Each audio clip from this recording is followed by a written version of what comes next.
Nyongera okubanirizaako ne mu kitundu kino ekyokubiri ekya eddiini ya Sitaani eriwa mu nsi. Naye tukyali mu kusiyaguka mu lugendo lw'ensi okusinza. Tutinkuula buli kimu paka nga tutuuse mu mulembe guno gwennyini. Kati tutereere twekkaanye n'okuyiga ebitasomesebwa ne ku zi yunivasite ez'eri eddiini.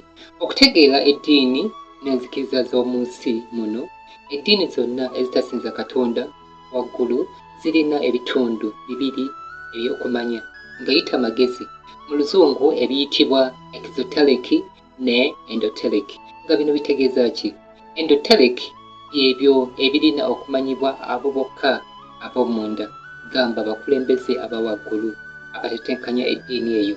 So nga exoteric byebyo bye bayigiriza n'okumanyibwa abantu ba bulijjo, abagoberezi obugoberezi.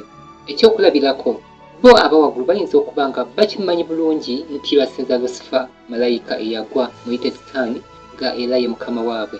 Naye kino mmwe abantu ba bulijjo senga bakibagamba bwe batyo muba mujja kwesikamu. Bwe kutuula ne batetenkanya nti naye Lucifer ono tubagambe nti ye Yesu, bajja kumukkiriza newankubadde enkola zirina okusigala nga ze zisinza Lucifer zayagala. Eno enkola mpozi teri mu ddiini ya Yesu emu yokka, nga yeeyo ey'amazima era esinza Katonda ow'amazima. Mu Yokaana essula y'e18 Yesu n'addamu nti, nababuulira lwatu ensi bulijjo nayigirizanga mu makuŋŋaaniro ne mu yeekaalu mwe bakuŋŋaaniranga Abayudaaya bonna, soogeranga mu kyama kigambo na kimu. N'olwekyo mu nsi muno okuva emyaka mingi emabega ennyo emabega w'eddiini zino zonna eriyo abagizigizi abakujjukujju abatakola mulimu mulala gwonna okuggyako okutetenkanya eby'okuyigiriza abantu mu linnya ly'eddiini, nga n'abasinga bano Lucifer yennyini ne bamalayika be bali emabega waabwe okubaluŋŋamya n'okubawa olukujjukujju n'obukulupya mu kulimba n'okufera. Empagi endala yiino, abantu abasinza Sitaani mu linnya ly'abakatonda abalala bangi bazze nga bakwatagana okuviira ddala emabega, nga abantu mu nsi yonna bakyayogera olulimi lwe lumu, era nga be baali emabega wa pulojekiti ey'okuzimba omunaala ogw'e Babeli, okuteekawo gavumenti emu mu nsi batikkira Lucifer nga katonda era mukama w'ensi eno ey'obujeemu. Naye laba Katonda bw'atabulatabula ennimi nga tebakyasobola kuwuliziganya. Naye ne bagamba nti kale wadde tetukyasobola kuwuliziganya mu bigambo, kati katukozese olulimi olw'obubonero okuwuliziganya n'abo be tukwataganya omulamwa. Kino kitambudde okuyita mu mirembe paka na leero. Kyangu nnyo okumanya ebitongole ebisinza ebiri ku agenda ey'okuzimba obwakabaka bwa Lucifer okwetoola ensi nga bwe tugenda okulaba, nga buno bwe bumu ku bubonero. Akasinga obukulu ke kabonero ka Katonda Njuba nga yessaako enneekulungirivu, nga kano kabonero kakusinza Lucifer kuba ye Katonda ali emabega w'okusinza enjuba, ye Katonda omukulu waabo abasinza ebitonde kujja kusinza omutonzi. Kano ke kabonero kalabika nnyo mu kkanisa y'Obukatuliki nga obugaati bw'okusembera giyite Wukalisitiya. Ebifaananyi by'abatuukirivu ku mitwe gyabwe gyetooloddwa omupiira gw'enjuba giyite sandisiki. Ndowooza tuyinza kati kwebuuza lwaki amasabo gazimbibwa nga meekulungirivu. Pulaani eyo eya maapu enneetooloovu yavaawa? Kabonero kakusinza Lucifer. Kyewuunyisa nti kati n'ebizimbe by'amakereziya bingi bafubye okubizimba nga byetooloovu ddala ng'amasabo gennyini, okugeza nga ekereziya y'abajulizi ey'e Namugongo nga eyitibwa na Matters Shrine, nga ekigambo shrine mu Luganda kitegeeza ssabo. Waliwo n'ekereziya ye St. Bruno Sserunkuuma ey'ekikajjo Kasenge e Buddo, bagikyusa kati neekulungirivu. Akabonero akalala ka mwezi ogw'ekitundu, nga kano kabonero ka Katonda mwezi, n'akalala kamunyeenye, kubanga mu Bayibuli bamalayika olumu boogerwako nga emunyeenye za Katonda. Naye ani yali emunyeenye enkulu oli mutuufu? Lucifer. Ndowooza ffenna tumanyi nti akabonero k'Abayisiraamu kali munyeenye wakati w'omwezi ogw'ekitundu, si bwe kiri? Akabonero akalala ka musota, ndowooza olw'okuyita mu musota sitaani yasobola okufuna obuwanguzi eri obufuzi bw'ensi eno, n'olwekyo akyenyumirizaamu nga era bayibuli emwogerako entakera nga ogusota. N'olwekyo abasamize n'abasawo ab'emisamba bwe baba nga babeera n'emisota ekyewuunyisa. Ne bw'oyingira mu Vatican mu St. Peter's Basilica, empagi ezimu ziringa emisota mweziri. Akabonero akalala ke kayitibwa solar wheel oba olupanka lw'enjuba, nga eno ebeera ssaako nga erina emisitale egiva mu masekkati nga gigenda gifuluma.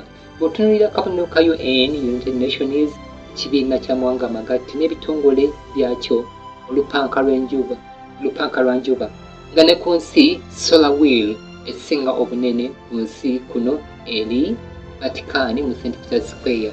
Akabonero akalala ka munaala pyramid oba triangle, nga y'empagi egenda efunda nga egenda waggulu, yite obelisk, nga kano kakiikirira omunaala gw'e Babeli ogutaggwa, nga beesoma nti ku luno balina okugumaliriza.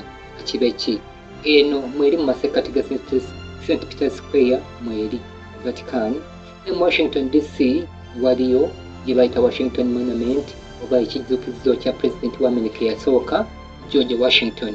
So n'akabonero ekitongole ekifuga abalindirizi ba7 baamala ne bakakyusa nga kati akaliwo kakwekeddwamu akabonero ka sitaani ak'omunaala.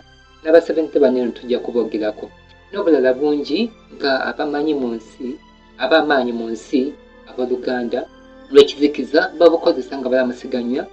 Twalabyeko ku nsonga ya Mariyamu nnyina Yesu, ne tulaba nti yadde yali mukyala wa nkizo, naye tewali we twalagirwa mu byawandiikibwa kumusaba yadde okusaba okuyita mu ye. Naye obukulembeze bw'ekkanisa y'Obukatuliki esibuka e Ruumi yasobola etya okumatiza n'okufuula Bikira Mariya ensonga kati nga buli kimu tusaba kuyita mu ye? Yesu twamwesonyiwa. Bino ne bw'ofunayo kabona ng'ayagala okuyiga n'okumanya osobola okulumuviira ku ntono. Kumpi kati ebibumbe bya Mariya bisaanikidde ensi kumpi yonna. Kumpi buli wali essinzizo ly'Obukatuliki waliwo ekibumbe kino. Naye lwaki abantu basaba n'okusinza Mariya eyazaala Yesu? Bishop era omuwandiisi w'ebitabo w'Obukatuliki amanyiddwa ennyo ayitibwa Alphonsus Gregory yannyonnyola mu biwandiiko bye nti kikola nnyo okusaba okuyita Mariya okusinga Yesu. Mu ebyo bye yawandiika bakikuusa ku kino nti Brother Leo olumu yalaba eddaala erimyufu nga ku ntikko yaalyo we waali Yesu Kristo, era ng'ate waliwo n'eryeru nga ku ntikko yaalyo waliwo maama we omutuukirivu ennyo, nti n'alaba abamu abagezaako okwambukira ku ddaala erimyufu bawalampako kitono ne bagwa, ne baddamu nga naye bagwa bugwi. Awo ne baweebwa amagezi bagende bagezeeko ku ddaala eryeru, era ku lino eryeru bayambuka mangu kubanga maama Mariya eyaweebwa omukisa mu bakazi bonna yagolola n'abayambako ne basomoka bulungi ne batuuka mu ggulu. Emboozi eno oli gye yayiiyiza mu mutwe bwe yalabikanga ekola amakulu, newankubadde yali mboozi omuntu gye yapangirira Papa Gregory ow'16 yarangirirawo Gregory ng'omutuukirivu, ate ye Papa Pius owookuna n'amulangirira okuba dokita w'Eklezia y'Obukatuliki. Era kati Abakatuliki bayigirizibwa nti kisingako okusaba Bikira Mariya ow'ekisa era ategeera embeera zaffe. Era wano waliwo ekiyinza okulabika nga ekyangu okutwala nti Yesu tayinza kugaana Mariya kyaba amusabye kubanga yamuzaala, era nga kyeyolekera na bulungi okuyita mu bifaananyi ebisiigo ebya Mariya ne Yesu, nga ebiseera ebisinga Yesu ateekebwa mu mikono gya Mariya nga mwana muwere bebi, nga kino kifeebya nnyo ddala Yesu okuba akaana akato akalina okuyimirirawo ku maama waako, era nga kino kirowoozesa n'abantu nti Yesu mpaawo kyayinza okukola awatali Mariya. Mariya ayitibwa nnyina Katonda, nga kino kitegeeza nti ali waggulu wa Katonda. Naye okusinza kwa Mariya okw'ekkanisa y'Obukatuliki kutujjukiza ki? Kutujjukiza okusinza kwa maama n'omwana okwali okwa Babuloni ey'edda nga mu lukujjukujju omukazi oli Semiramisi bwe yasaasaanya okusinza kwa maama n'omwana okuyita mu Babuloni yonna, bwe yafuga ku Namulondo mu kifo kya mutabani we Tamuuzi. Era bassebo ne bannyabo, kino kye kiriwo Eklezia y'Obukatuliki ereetera abantu obutasinza Katonda naye ne basinza Mariya nga ekkiriza okusinza kwa maama n'omwana okwava e Babuloni. Naye ddala lwaki Mariya afuuka ensonga? Weetegereze kino. Eddiini enkadde zonna ez'e Babuloni zirina ekintu kimu kye zifaanaganya, nga ye mukazi omutuukirivu, omutukuvu, omukazi omutukuvu, omukazi omutukuvu. Tulina Ishtar eri Abababuloni, tulina Tawa eri Babuda, tulina Fatima eri Abamuhammadi, tulina Sofiya eri Banazitics, tulina Shikaina eri Abayudaaya ne Bakabalisiti Jews, tulina Mariya eri Abakatuliki, ne tuba ne Shankita eri Abahindu. Bano bonna balina ekintu kimu kibafaanaganya, ye mukazi omutukuvu, era nga mu njigiriza zaabwe omukazi ono omutukuvu yagenda okutwala akuzeeyo eri ensibuko y'ekitangaala, kubanga okusinza ku kitangaala ekiri mu kifo ekyo weetaaga omukutu ogukutwala okutuukayo, era nga yaba alina okutwala eri ekitangaala ekyo. Naye bw'oba nga osobola okutebereza ekitangaala, oyo yaani? Si mulala naye Lucifer, nga makulu ge makulu g'erinnya kye litegeeza alina ekitangaala. Waliwo ennaku ezikuzibwa mu nsi yonna, bagamba nti bagolezi ba Kristo, naye nga mu Bayibuli tulabamu nga zikuzibwa, nga zino si ndala. Tulinawo gye tuyita Krismasi, tulinawo ko ne Easter. Kati kandubaviire ku ntono awo lwatuuka abooluganda ng'otulabire. Idde nnyo wabawo omusajja eyali ayitibwa Nimrod, nga ono yali muzzukulu wa Nuuwa nakabiri, era nga omusajja eyali asinga okuba omumanyifu ku nsi yonna mu biseera ebyo, era ekyamazima ye yali kabaka w'ensi eyali emanyiddwa, era ye yavunaanyizibwa okuzimba kw'ebibuga nga eby'e Babeli, omunaala n'ekibuga ky'e Nineevi, nga ebimu ku bigi ebirala. Ebyo byonna bwe bitadde wali, toyinza kubuusabuusa buyinza bwe yalina eri abantu be yali nabo, era nga kigambibwa nti yali w'amaanyi, nga yatondawo ebibinja by'abalwanyi ab'amaanyi, era nga ye yali afuga ensi eyo eyali emanyiddwa manguko oluvannyuma lw'amataba ga Nuuwa. Yali musinza wa bibumbe, ajjudde okwegomba ettamiiro n'omutima gwe kiyeekera eri Katonda, era okulimba gwali muze gwe nnyo muyite munnabyabufuzi ow'ekiseera ekyo, kumpi emyaka nga 4,000 emabega. Naye Nimrod ono yawasa omukazi eyali ayitibwa Semiramisi, era wano Nimrod ne Semiramisi ne bafuuka kabaka ne Nnaabakyala eri ensi eyo yali emanyiddwa. Naye olumu Nimrod ono yafa, oluvannyuma lw'okufa n'afuulibwa Katonda, era nga ye muntu eyasookera ddala okufuulibwa Katonda ku nsi kuno, era nga bamufuula Katonda njuba, kuba Semiramisi yabafiira nti omwami we yabuuka ne yeekweka waggulu emabega w'enjuba. Bw'atyo abantu ne batandika okusinza enjuba buli lwevaayo kubwa Nimrod, eyamala n'ayitibwa Baal, nga ekigambo Baal kino mu Bayibuli bw'okigoba ensibuko yaakyo kiva ku Nimrod. Era nga ebyafaayo ebyewuunyisa nti bw'onoonyereza ku Baal ne Astoresi bikuza ku mboozi eno eya Nimrod ne Semiramisi.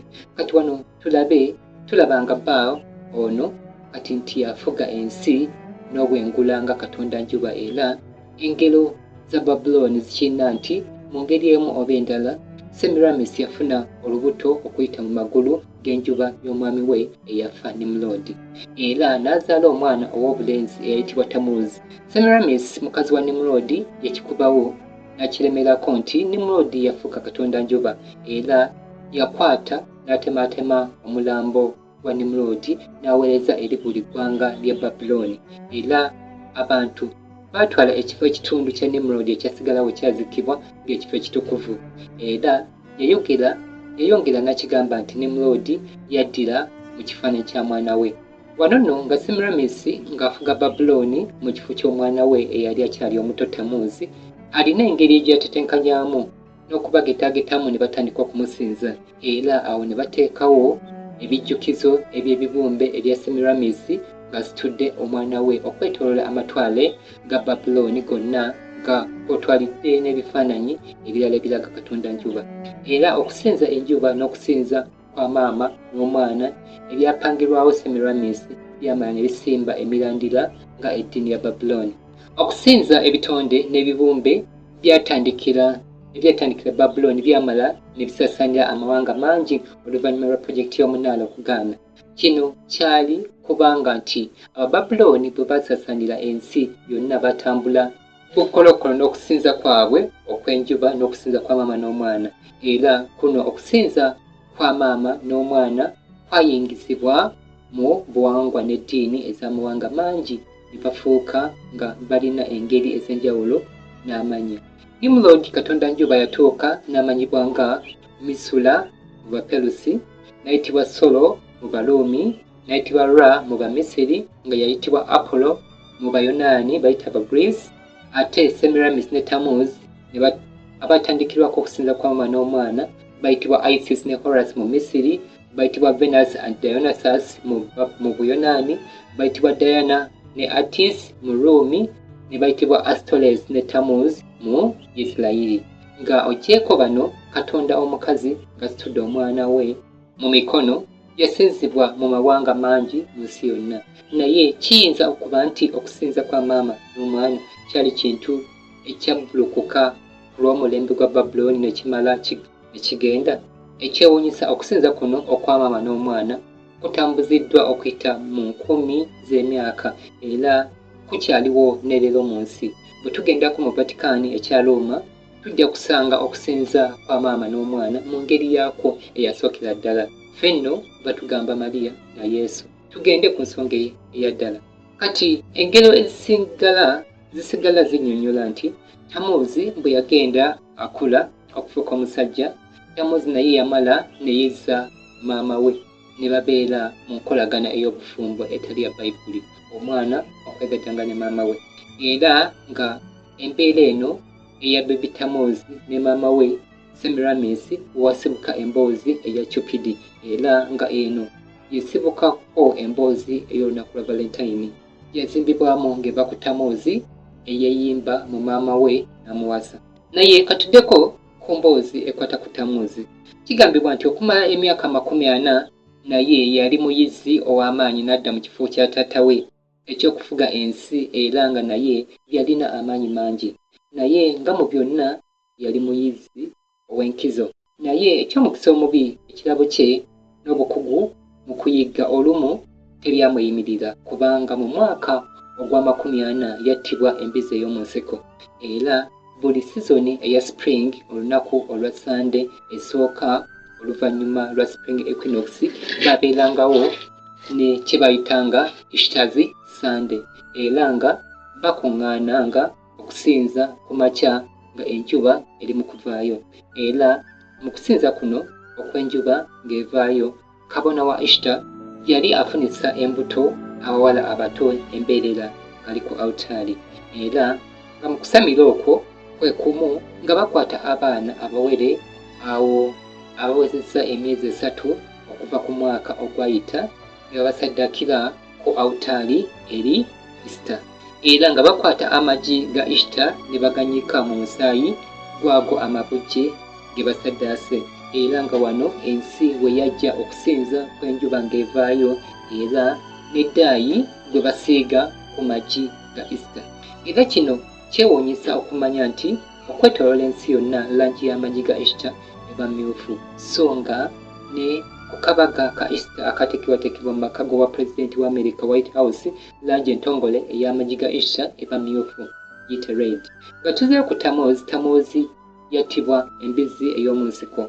N'olwekyo buli mwaka mu bikujjuko eby'okujaguza okufa n'okufuusibwa Katonda kwa Tamuzi eyafuuka omwana wa Katonda oba omwana wa kitaawe Nimulodi, bateekangawo ennaku 40 nga tebannatuuka ku Ishtar, ne babeeranga basiiba era bwe basaba, era ne babeera n'akabaga ak'amaanyi ku Ishtar Sunday ke bajagulizangako okufa n'okuzuukira kwa Tamuzi.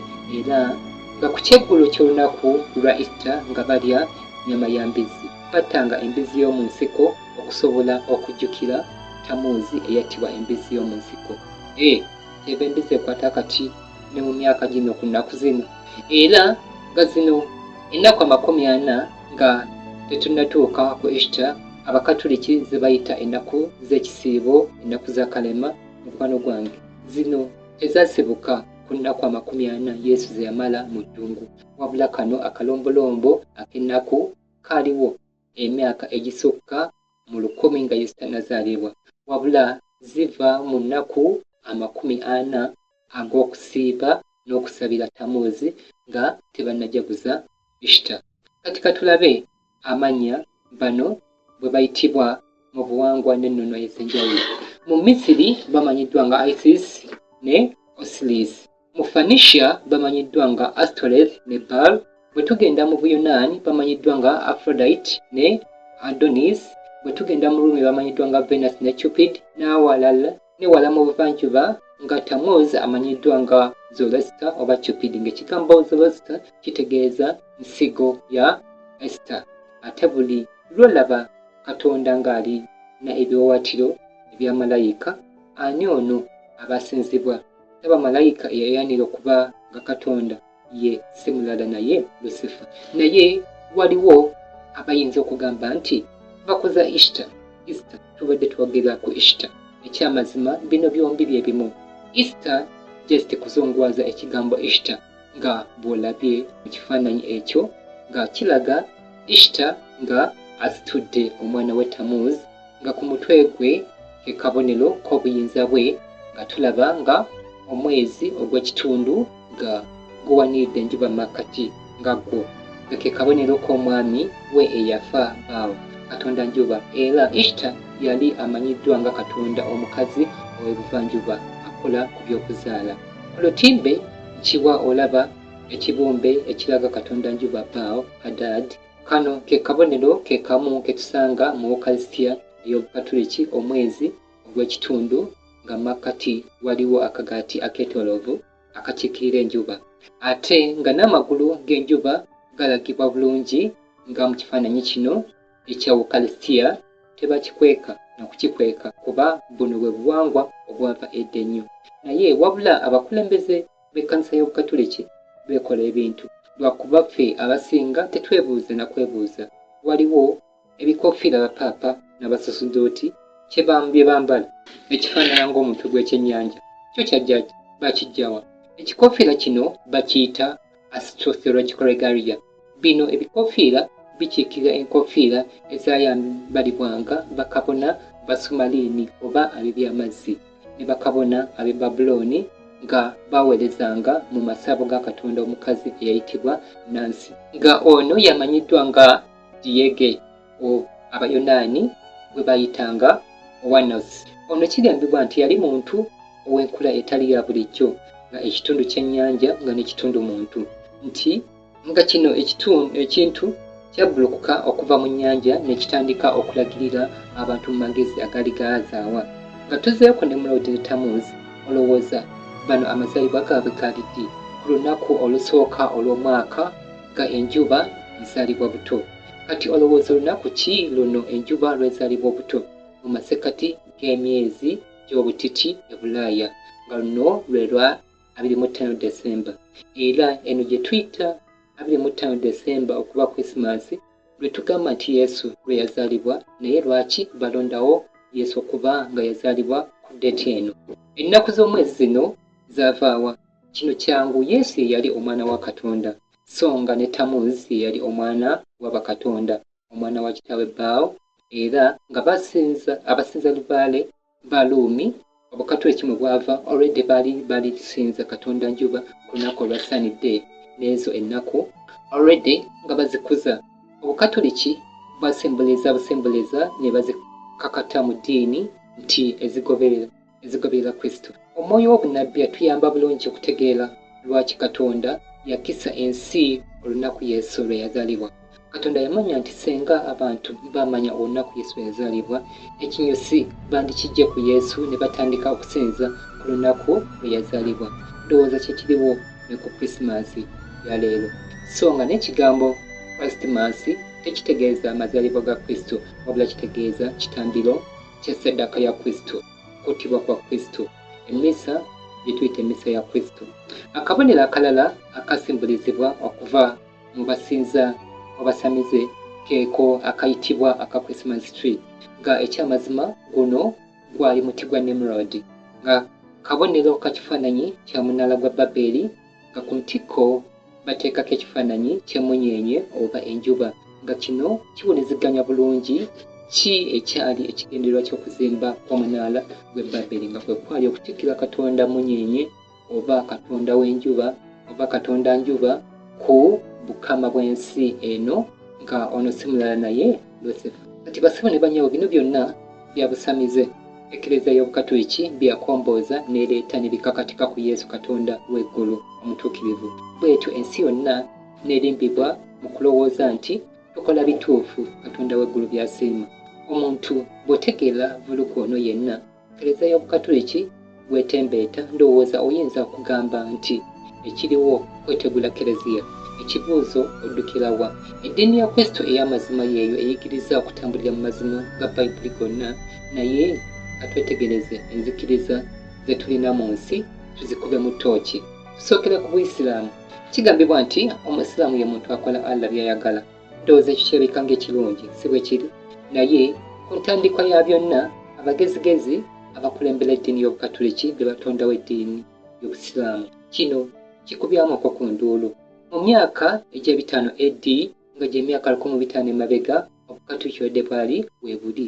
N'ebyafaayo biraga nti eddiini y'Obusiraamu yatandika mu myaka gya 600 AD, nga gy'emyaka 1400 emabega, nga n'ekigendererwa kulaba nga ensi eyawulwamu ebiwayi bibiri eby'eddiini, abagoberezi ba Yesu, Christianism, n'abagoberezi ba Muhammad ku lw'olutalo olw'enkomerero. Katulabeko ebikwata ku kutandika kw'eddiini y'Obusiraamu. Eddiini y'Obusiraamu nnene nnyo kati ng'ate erina embeera zaayo ezeewuunyisa. Zikiriza erimu twekisize mungi nnyo. Eri muntu wabweru akkirizibwa kubeetabamu mu mikolo gyabwe egy'eddiini, okugeza bwe kiba kyakukola kulamaga okugenda e Mecca, awo bokka ab'enzikiriza eno be bakkirizibwa. Ddiini ya bikusike bingi. Bino mbu eby'okubuulira enjiri mu mawanga g'Obuyisiraamu tebikkirizibwa kutande, era nga ddiini erina obufuzi obwenkomeredde eri obutundutundu bw'ensi bwefuga. Kati oyinza okwebuuza, Obuyisiraamu y'ani era kyeki? Obukadde n'obukadde bw'abantu abakola okulamaga e Mecca, gye basinziza ku kijjukizo kyawazikibwa Muhammad yite Kaaba, era nga okulamaga kuno bakwenyumirizaamu, so nga waliwo enzikiriza endala egendera ennyo ku by'okulamaga, nga bwe Bukatuliki balina okulamaga e Namugongo, e Fatima, era n'okulamaga kabonero kanene nnyo ak'eddiini ez'obukafiiri ez'edda. Naye Muhammad ye yali ani? Ono amannya ge yali Muhammad Mustafa, nga yazaalibwa mu mwaka gwa 507 AD, era nga yafa mu mwaka gwa 632 AD. Muhammad yadduka n'agenda e Madiina mu mwaka gwa 622 AD, oluvannyuma lw'okufa kwa Khadija. Kati ate Khadija ye yali ani? Muhammad ono yawasa Khadija ng'alina emyaka 25, ate nga ye Khadija nga wa myaka 40, nga n'omwana wa kojjaawe Walaka yali Mukatuliki ow'omu Mecca, era nga Khadija yali aviira mu konventi ya Bukatuliki, era wano tuyinza kugamba nti yali munaani muyita omusisita oba omubikira mu ddiini y'Obukatuliki. Khadija ono yali mukazi mugagga ekiteetaagisa. Yali abeera mu konventi, era nga kumpi ebyenfuna by'ekitundu ekyo kyonna byali mu mikono gye, era nga yali yawa nga yakozesa omusajja ono omuto Muhammad, era bwe yamala n'awasa, era nga yatambula n'ayolekera Mecca mu mwaka gwa 603 AD, nga gy'emyaka 2 nga tannafa, era nga myaka 40 nga Omar tannafuuka khalifa. Yo nga yo Quran yakuŋŋaanyizibwa mu mwaka gwa 605 AD, nga kati gy'emyaka 1375 emabega, era nga ye Muhammad nga ye eyali atamanyi kuwandiika, yalina eyali omuwandiisi eyamuyambako okuwandiika bye yawulira n'okulaba, era nga kigambibwa nti kino Quran kyeyawukanya ku bitabo by'eddiini ebirala byonna. kuba kyawandiikibwa butereevu nti sigamba nti oba nabbi yayolesebwa awo ye n'awandiika bwe bayigiriza nti naye ekigambo kya Katonda mwennyini era y'ensonga lwaki kirina okusigala mu lulimi lwayo Oluwalabu, era kino kye bayigiriza mu ddiini y'Obusiraamu. Akabonero k'Obusiraamu gwe mwezi ogulinga najjolo ne munyeenye, naye kano kabonero kavaawa era nga Allah y'ani? Ekitabo Encyclopedia eky'eddiini kinnyonnyola bwe kiti Allah yali Katonda mwezi eyawasa Katonda omukazi njuba, awo nga bali wamu ne bazaala bakatonda bakazi basatu abayitibwa bawala ba Allah, era bakatonda bakazi abasatu bano be baali bayitibwa Al-Lat, Al-Uzza ne Manat, era nga ekitabo kino kyogera nti Allah linnya eryaliwo emabega nga Obusiraamu tebunnabaawo, era nga litebera ku Baal w'e Babuloni. Akabonero gye kaava. Akabonero kano ak'omwezi ogw'ekitundu ne munyeenye oba enjuba kakiikirira entabagana wakati wa Katonda omusajja n'omukazi, era nga tugenda kulaba engeri zaako mu ddiini ez'enjawulo okuviira ddala emabega. Mu Misiri, Egypti, bwe tugenda mu Assyria kalagibwa bwe kati, tugenze mu Mesopotamia ne Egypti ali bwe kati, era nga bino byonna musingi gwa kusinza beyali okuyita okusinza Lucifer mu ngeri ya bukazi n'obusajja. Era tulaba nti n'obwapaapa bw'Obukatuliki bulina ekintu kye kimu, kubanga paapa leero yakiikirira enzikiriza y'e Babuloni. Bw'aba anayimba ekitambiro ky'emmisa akozesa akagaati akeetoloovu ng'enjuba, era bw'amala emmisa kateekebwa mu mostress ey'omwezi ogw'ekitundu, era nga kino kikiikirira okuzaalibwa kw'enjuba saani mu kabonero kano.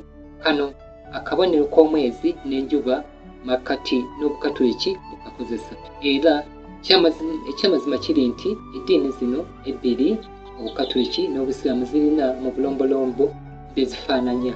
Tunuulira ku magandula n'obukoofiira abakulembeze b'Obukatuliki bye bambala, gattako n'ebyokukola okulamaga.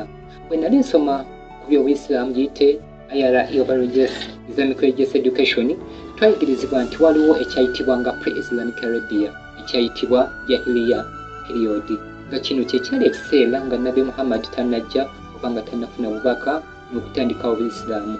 Mu Jahiliya period Abawalabu balina bakatonda baabwe be basinzanga, nga n'omukulu ye yali Katonda mwezi nga ye Allah, muyite Moon God, nga ne Encyclopedia bwe yagambye paka nakati ono ye Katonda w'Abayisiraamu gwe basinza, ndowooza n'akabonero k'Obuyisiraamu bwe kalaga, omwezi ne munyeenye wakati. Kale kati ono gwe batukakasa nti Allah ye Katonda yatonda ensi, naye omwezi ddala gwe gwatonda ensi. Ye mu science tumanyi nti omwezi ekitangaala kyagwo kigujja ku njuba, n'olwekyo okusinza omwezi oba osinza Katonda njuba, ng'ate Katonda njuba akiikirira ani? Lucifer. Katugende ku munyeenye. Ng'abayizi ba Bayibuli, bamalayika Bayibuli olumu ebongerako nga emunyeenye za Katonda, naye malayika ki giyite emunyeenye ya Katonda eyayanira okufuuka nga Katonda okusinzibwa? Oli mutuufu, yali Lucifer, era ono y'omu yali emabega okusinza ebitonde mu kifo ky'okusinza omutonzi, oyo ye Allah w'Obuyisiraamu. N'olwekyo omuntu ategeera amakulu g'obubonero osobola okusoma obusomi akabonero n'otegeera gano ge makulu g'obubonero, lulimi lwakuliziganya obubaka eri abalutegeera. N'ekisinga okuba eky'obulabe ku nzikiriza y'Obuyisiraamu nti yagaana enteekateeka ya Katonda yateekawo ey'okulokola, ey'obulokozi okuyita mu mulokozi w'ensi Kristo Yesu. Bayigiriza nti omuntu asobola okwekolera obutuukirivu nga ye, n'afuna empeera emuyingiza ejjana. Mu kukola kwe nga ye, kuno kuba kugaana Katonda nga ye. Kasita twategedde ensibuko, kiki ky'osuubira okuzaalibwa Obukatuliki? Ebeera confusion, muyite vulugu n'ensobi. N'olwekyo Obuyisiraamu ye version y'Obukatuliki eri ensi z'Abawalabu. Tugende ku aba Anglican, ensi beyitanga ki? Abakristaayo, Abaprotestanti.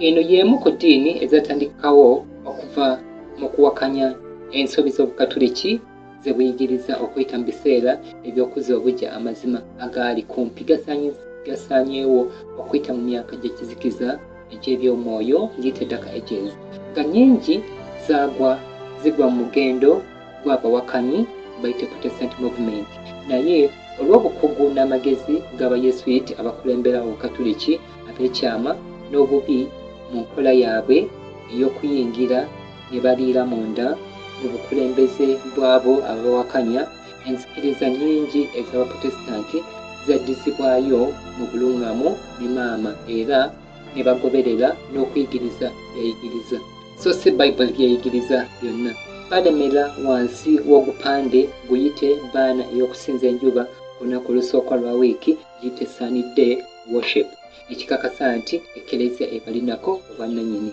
ate omugendo gw'ekkanisa ez'omwoyo ziyite Pentecostal movement oba Pentecostal churches wano ndowooza ekyokuyiga kino kiba kyeyongedde mukebbo gumu bano be beeyita abalokole ndowooza guno gwe mugendo gw'eddiini esinga okuba empya oba ento mu nsi oyinza obutakikkiriza naye ekyamazima Pentecostal movement mugendo gw'eddiini z'obulokole gwateekebwawo bukulembeze bwa bukatuliki abakatuliki abalokole bajja n'okulinnya ku mitwe nga babalangira nga bwe basinza ebifaananyi bino byonna byali mu lukiiko olwa Vatican II Council awo kaba kaweddemu nga olukiiko luno lwatuula e Vatican ku kitebe ky'obukatuliki okuva mu mwaka gwa 1961 okutuusa mu mwaka gwa 1964 mu myaka egyo Uganda ng'eweebwa obwetwaze kubanga twabufuna mu 1962 nga batandika kye bayita charismatic movement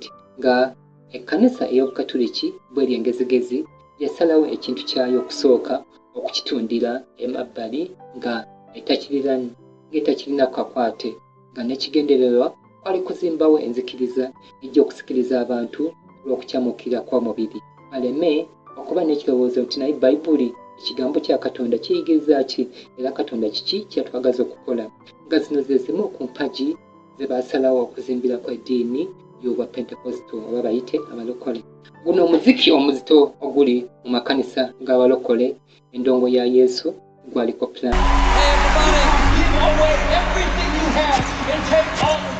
At times it's like a concert and when the fresh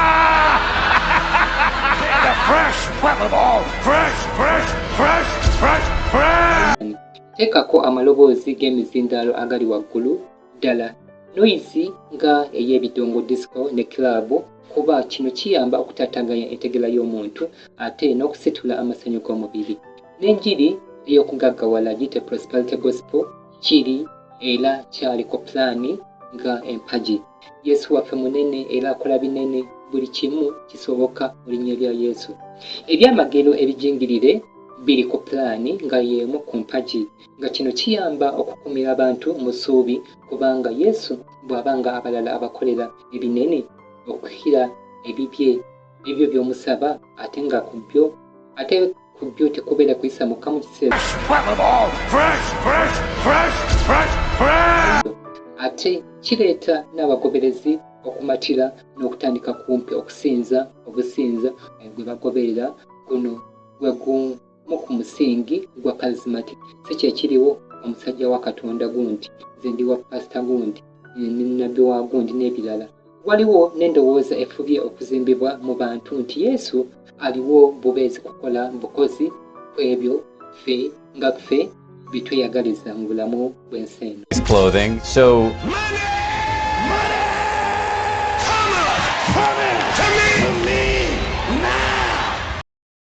so si ffe kukola byayagala kye bayita the evil mind of selfishness n'olwekyo mu ngeri bw'etyo ani oba abeera mukama wa munne si ffe tuba tufuuse bakama ba Yesu mu kifo kya ye okufa mukama waffe eno nayo mpagi nnene okwazimbibwa omugendo gw'ekkanisa z'emyoyo ez'abapentekosito nga kino kiyamba okukuuma abantu nga balowooza bya mu nsi muno byokka emmotoka ey'ebbeeyi ennyumba ennungi si bulamu butaggwaawo mu nsi empya omutali kibi I want you to go to the phone or online and sow a seed. Now remember, somebody's son is going to be set free from alcohol because of your $1,000 seed. And I'm going to ask you to sow an exceptional and uncommon seed of $1,000. To click on that donation button to sow $1,144. So God is giving you the harvest, and the harvest of the seed you've sown. You can't expect a harvest if you don't sow seed. Spiritual. Okutwaliza awamu abamu ab'enzikiriza eya Pentecostal bafuba okutambulira ku Bayibuli byeyigiriza lwakuba si byonna. Maama atuula e Vatican akyabalinako bannannyini naddala kabonero k'obuyinza bwe nga kwe kumasaanidde giyita Ssabbiiti ey'Obukatuliki ey'olunaku lwa wiiki olusooka mu kifo kya Ssabbiiti eya Bayibuli ey'olunaku olw'omusanvu n'ebirala bingi. Bibakyanywezezza nga ya Kikatuliki nga si bwe bulokole obuli ku mutendera gwa Bayibuli nga ekigambo kya Katonda. Bayinza okugamba nti kasita amateeka amalala gonna bagezaako okugakwata nga oggyeko erya Ssabbiiti lyokka. Kirungi naye Katonda ayagala kumugondera kujjudde, si lya kitundu. Nga kino Bayibuli kyeyigiriza bwe tugenda mu bbaluwa ya James muyita Yakobo essuula ey'okubiri olunyiriri lw'ekumi ogamba bwe wati, kubanga omuntu yenna bw'aba akwata amateeka gonna naye n'asobya mulimu ng'azizza omusango gwa gonna. Kubanga oyo yayogera nti toyendanga ate era yayogera nti tottanga. Kale bw'otayenda naye n'otta ng'ofuuse mwonoonyi w'amateeka. Bangi bwe bateekebwa ku nninga lwaki beewala obuvunaanyizibwa bw'okugondera etteeka lya Ssabbiiti ery'omu mateeka 10 batera okuwaayiriza nga Yesu bwe yagajjawo, nga kitegeezaamu nti Katonda bye yali yagaana bitottanga, tobbanga, toyendanga, yamala ne yeekyusa kati mbu takyabigaana kasita Yesu yamala okugenda ku musaalaba bw'ati. Tuli baddembe okutta, okubba, okwagala bakazi b'abandi, okulimba, ate ffe abali mu kisa. Kale naye ekyamazima ono tayinza kuba Katonda w'omu ggulu nga yawagira obubi, naye waliwo Mukama awagira obujeemu nga si mulala nga naye oli malayika eyagwa oba oli awo we baba bategeeza. Ate tugambe tutya? Naye basaba ne bannyabo nga naffe bwe tukola bw'onnaatega emmese tukwata butwa bwonna n'obuyiwa awo, naye okwata ekyokulya ekirungi n'oteekako obutwa. Emmese zibulya zirowooza nti ziri mu kulya kyakulya kirungi. Bw'atyo mu nsi mu kisaawe ky'eddiini Sitaani bw'akolera ddala, afuba obulimba oba ensobi ng'agattamu amazima agamala okusobola okwanirizibwa nga si kyangu kulowooza nti mwendibaamu obutwa. Ye kambuuzeemu kino, senga omuntu akwata ekidomola ekijjudde amata n'atonyezamu ettondo lya dayizoni, gaba gakyali mata oba buba bufuuse butwa? Naye mu ndabika gaba gakyalabika amata, si bwe kiri? Kyekyo kye bayita obulimba. Naye kati ndowooza ebimu ab'emikwano tubimanyi. Katulabe ku balindirizi bannanaku lwa musanvu nga ge makulu g'erinnya Seventh Day Adventist. Bano be bamanyiddwa nga Seventh Day. Nga omugendo guno guyite ekkanisa ey'omu bunnabbi bwa Bayibuli eno yatandika mu butongole mu mwaka gwa 1844 nga gy'emyaka 181 emabega oluvannyuma lwa kye bayita Great Disappointment oba okusalirwa okw'amaanyi. Nga Yesu yali asuubirwa okukomawo ku nsi mu mwaka gwa 1844 mu mwezi ogwa October okusinziira ku bunnabbi.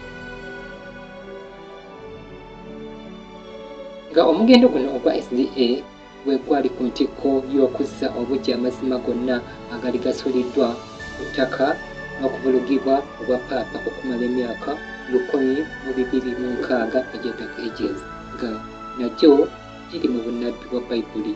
Nga gino gyatandika mu mwaka ogwa 538 AD empera w'obwakabaka bwa Rome eyayitibwa Justinian bwe yakwata ekitebe n'obuyinza bw'obwakabaka bwa Roman Empire n'abikwaza ekkanisa y'Obukatuliki.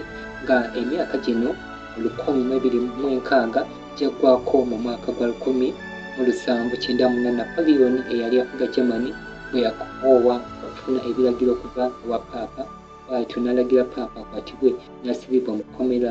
Kino kye kyawummuzaako ensi ku buyinza obwalolesebwa Eklezia y'Obukatuliki mu kuyigganya abatakkiriziganya nayo, nga ke kalembegereza ke tukyalinawo na leero.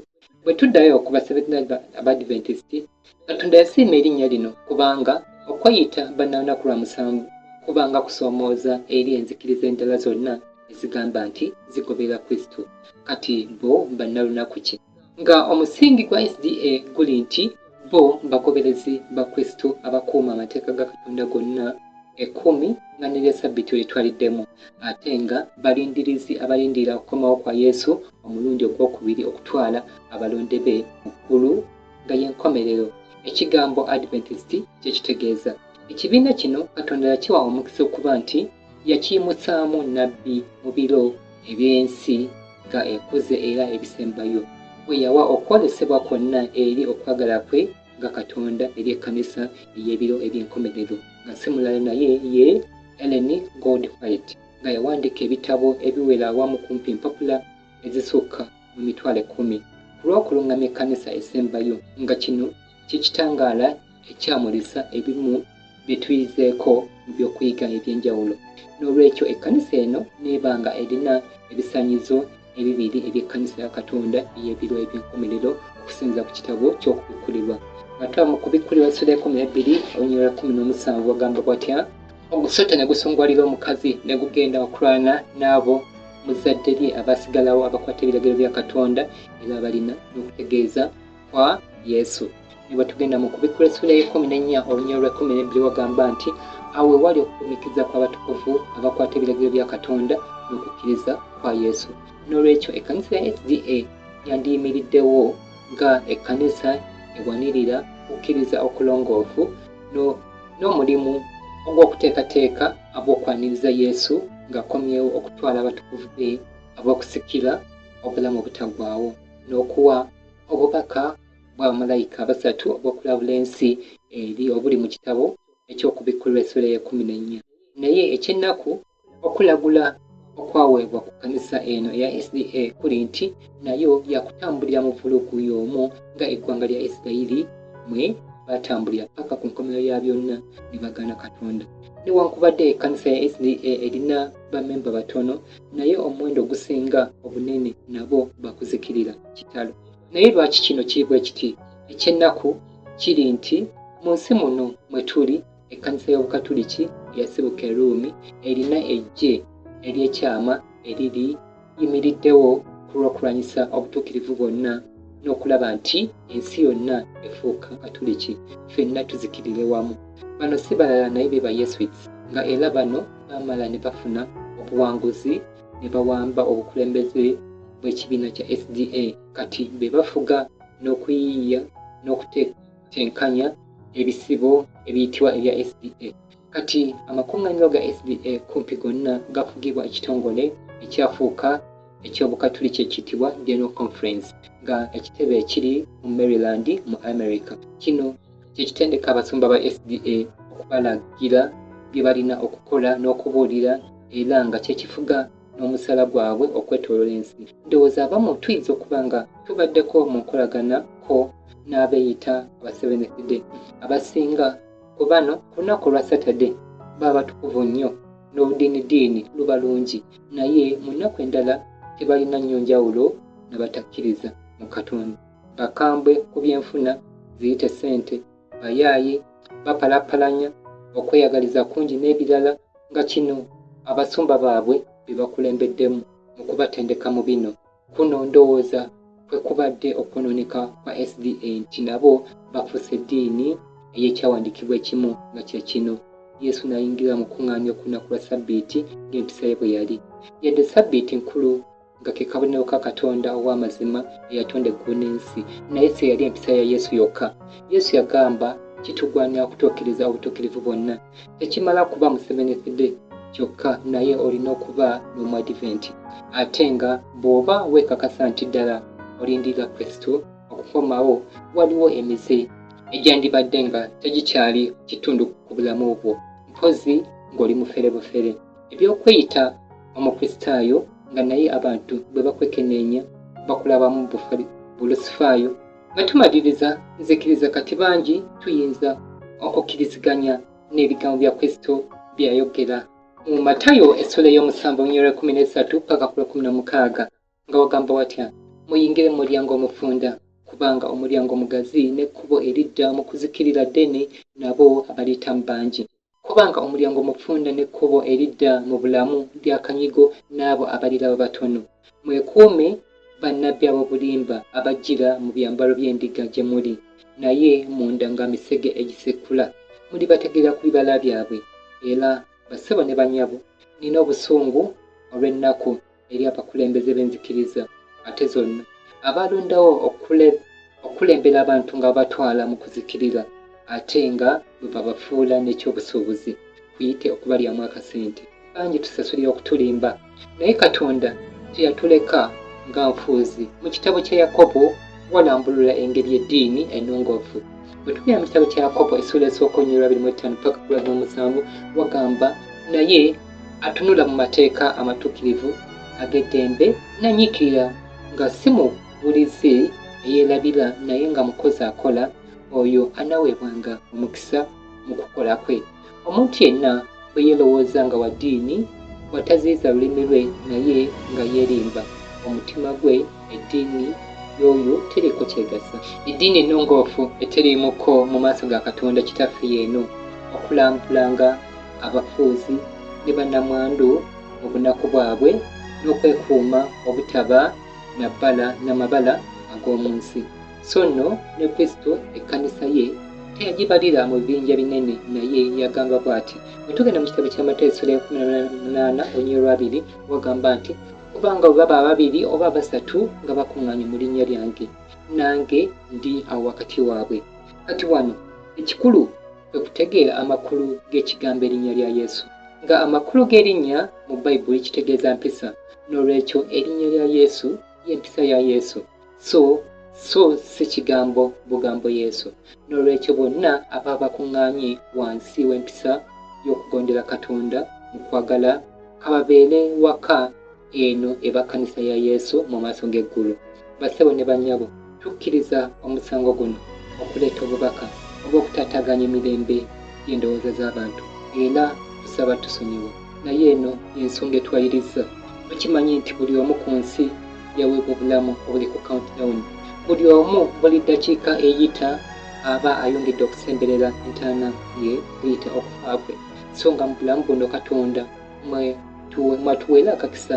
okusanyiza mu mpisa y'obulamu bwaffe okuba kwabo abaliweebwa ekirabo eky'obulamu okuba batuuze ab'ensi ey'obulamu obw'olubeerera mu nsi etaliimu kibi nnaku yadde okufa naye omuntu oyinza okwebuuza ekigendererwa ekikulu eky'obulamu buno kyekiriwa bassebo ne bannyabo Katonda yatuwa obulamu buno nga kyekiseera kye tulina okumuganya okukoleramu ffe okutuzimbamu empisa etugwanyiza okuba abatuuze abasaanira okuba abalamu olubeerera mu nsi ey'obulamu obutaliggwaawo mu bwakabaka obw'olubeerera omuli ng'okwagala Katonda n'okwagala bannaffe ly'etteeka erifugayo nga moto yaffe bw'eri nti ku bingi bye tuyinza okukola mu bulamu buno ekisinga kwekkola okwagala kwayo yatutonda n'olwekyo tukkiriza nti ye bingi bye tuyinza okukola naye buno bwe buvunaanyizibwa kuyite okusoomooza eri kinoomu ku ffe we should live to glorify God and be a blessing to others tuli balamu okuweesa Katonda kitiibwa mpozi n'okuba omukisa eri abalala kino bannaddiini kye bandibadde bavunaanyizibwa okuyigiriza naye nabo bennyini osanga nga tebabitegeera bategeera kimu bantu kubasoloozaako ze bayita ssente za Mukama so nga bakolamu ebiri mu kweyagaliza kwabwe nga bo ekyamazima engeri bannaddiini gye baluvubanira ebya ssente oyinza n'okulowooza nti bwe bazikuŋŋaanya Katonda atuuka n'atuma malayika ne bazimutwalira mu ggulu naye n'asobola okugula ebyetaago bye mu ggulu nga ye Katonda wabula n'ensonga okulaba bannaddiini bano bwe balibeera nga pulaani ya sitaani ey'okutuggyako ssente ffenna nga yetuukiridde bwe batalibeera kwabo bajja okwetuga ate bamanyi okukozesa emikono bakozesa emimwa balinga bannabyabufuzi n'olwekyo ngaffe buno bwe budde bwe tulina okulabula abanoonyi bannaffe nti tuli mu matwale ga mpologoma kubalaba kino waliwo ekiseera bwe kituuka nga newankubadde obadde na biki oba buyinza ki nga byonna ne byebayinza okukola nga tebikyagasa nga ekyamazima ofuuse mulambo eno y'ensonga lwaki tubadde wano bangi beebuuza ekigendererwa eri obulamu bwange naye bwe buno obubaka era nga kyekigendererwa ky'obuweereza buno oba Good Heart Investment Ministries. Ndowooza eri bonna abawulidde obubaka buno bonna niwe sitajja kuziika. Nze ng'omuntu kyennenyumirizaamu era kyempita okuziika abantu nga bakyali balamu. Si biri Yesu bye rebukinga ng'agamba muleke abafu baziike bafu bannaabwe, nga ndyabizza ebyama n'obuziina obukulembeze bw'ekitongole ekifuga ensi eno. Kasikira naye yeekelezeeyo Obukatuliki yasibuka Rumi. Temuyinza okutuusa okufa nga temuwuliddeeko walala, lwakuba manyi bangi temuyinza kubigumikiriza kuba biri waggulu nnyo, naye mwegale kuyiga Mukama w'eggulu abawa omukisa era bakuume nga naye ffenna tufube Good Heart Investments Ministries.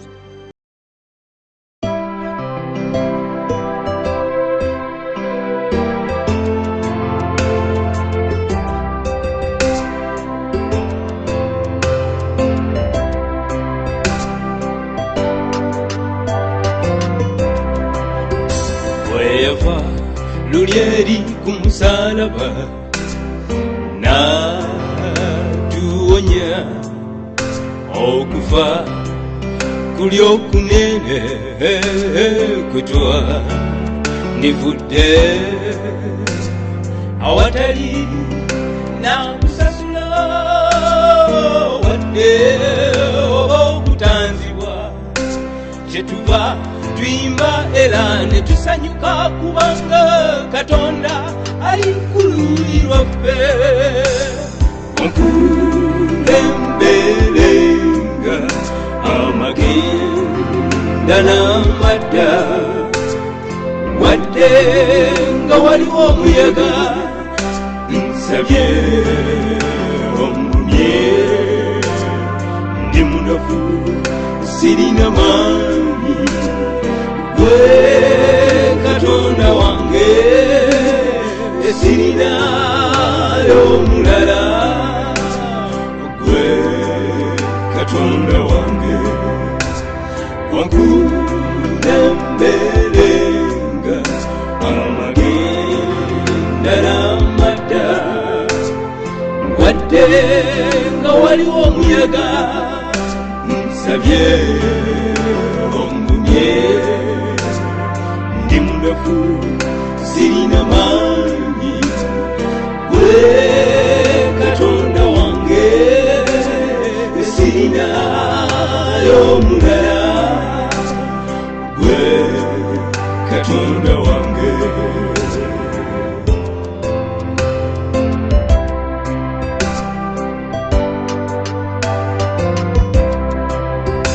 Olowooza ku bulumi mweyayita alabe ng'owona, oliwoza ki bwe tolibamu abo abaliba bawangudde? Kyemba mukoola ne situla eddoboozi anjule anyambaza obutukuvu bwe kubanga Katonda ali ku luuyi lwange. Okunlemberenga amagenda n'amadda wadde nga waliwo omuyaga, nsabye omumye ndi munafu sirina maanyi, gwe Katonda wange sirinayo mulala, gwe Katonda wange wankulemberenga amagenda n'amadda wadde nga waliwo omuyaga, nsabye omumye ndi munafu sirina maanyi, gwe Katonda wange sirinayo mulala, gwe Katonda wange sirinayo mulala, gwe Katonda wange sirinayo mulala. katonda wange